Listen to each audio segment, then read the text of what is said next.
It's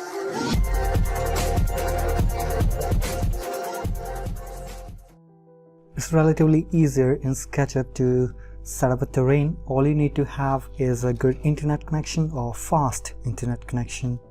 And in SketchUp, the first thing you're gonna do is click on File, go to Geolocation and Add Location. So it basically works like a Google Earth. It takes all the data from Google and you can actually type in the location of the terrain you want. For example, I'm looking for a site in Shimla. So basically it takes me to Shimla.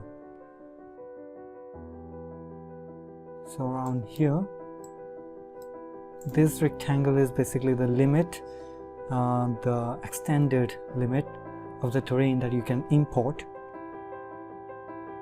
So from here, I think I'm gonna do this selection right here. So you can actually select the region that you want to import. So I'm gonna go for the maximum and click import.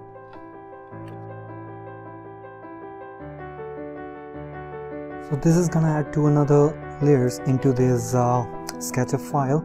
One is location terrain, another is location snapshot. So if you see the snapshot is on, you can turn it off. Turn the location terrain on. So this is basically the terrain.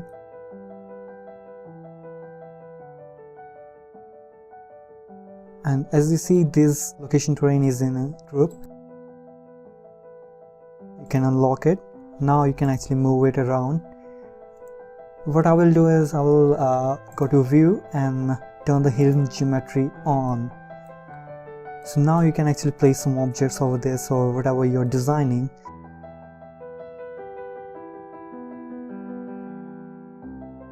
So that's an easier way to make a terrain in SketchUp. If you like this video, please hit the like button, subscribe to our channel and hit the bell icon.